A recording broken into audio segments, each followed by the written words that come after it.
Hello বন্ধুরা, অপর্ণাকে ভালোবাসে একথা সবার সামনে আর্য তার অপর্ণার বাবা মাকে বলে দিল এবং বলল যে আমি বিয়ে করতে চাই অপর্ণাকে। বন্ধুরা, বিস্তারিত জানতে হলে ভিডিওটি না টেনে সম্পূর্ণ দেখতে থাকো। আগামী পর্বে দেখা যাবে যে অপর্ণার বাবা ডাক্তারের সাথে অপর্ণার বিয়ে ঠিক করে ফেলে, অপর্ণার কোনো মতামত না নিয়ে। কিন্তু অপর্ণা মনে অনেক কষ্ট পায়। অপর্ণা ভাবে আর্য স্যার এখন কিছু বলছে না কেন? আর্য স্যার তো আমাকে সবসময় সব বিপদ থেকে রক্ষা করে, এখনও কি আমাকে রক্ষা করবে নাকি চুপ চুপ করে থাকবে? তখন আর্যকে আর্যের মা বলে যে তুমি কি এখনও চুপ করে থাকবে? তুমি যদি কোনো কথা না বলো তাহলে আমি বলবো, কারণ অপর্ণা ভয়ে কোনো কথা বলতে পারছে না। তোমাকে কিছু বলতে হবে, না হলে আমাকে পারমিশন দাও, আমি বলবো ওর বাবা মায়ের সাথে কথা।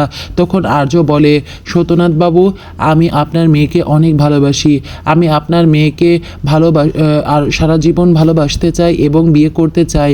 দয়া করে আমাদের দুজনকে আলাদা করবেন না। অপর্ণাও আমাকে অনেক ভালোবাসে। কথা শুনে অবাক হয়ে যায় সত্যনাথ এবং বলে যে আমার কোনোভাবেই সম্ভব না। আমি যখন কথা দিয়ে ফেলেছি ডাক্তারবাবুকে, আমি ওনার সাথেই বিয়ে দেব আমার মেয়ের। তোমাকে আমি ফিরিয়ে দিলাম। আমি অনেক লজ্জিত হয়েছি তোমাকে ফিরিয়ে দিতে, কিন্তু আমার কিছুই করার নেই। যেহেতু আমি ওনাদেরকে কথা দিয়ে ফেলেছি, আমি আর কথা ভঙ্গ করতে পারবো না। আর আশা করি আমার মেয়েও আমার কথাতে অটুট থাকবে, সেও আমার উপর ভরসা রাখবে। তখন অপর্ণা বলে ওঠে, না বাবা, আমি ডাক্তারবাবুকে বিয়ে করতে পারবো না। আমি স্যারকে ভালোবাসি, আমি আর্য স্যারকে বিয়ে করতে চাই। তোমরা আমার কথা না শুনে কেন কথা দিলে? আমি তো তোমাদেরকে এই বিয়ের জন্য কোনো কথা বলিনি এবং এই বিয়ে প্রসঙ্গে তোমরা তো আমার কোনো সিদ্ধান্তও নেওনি। আমি কোনোভাবেই ওনাকে বিয়ে করতে পারবো না, কারণ আমি আর্য স্যারকে ভালোবাসি। আমি অন্য কাউকে বিয়ে করতে পারবো না।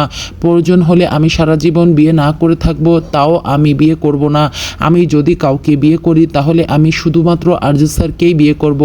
এই শুনে অপর্ণার গালে চড় মারে অপর্ণার মা এবং সবার সামনে বলে যে তোর মাথা খারাপ হয়ে গেছে, তুই কী সব বলছিস? বাবার মুখের উপর তোর কি মাথার ঠিক আছে?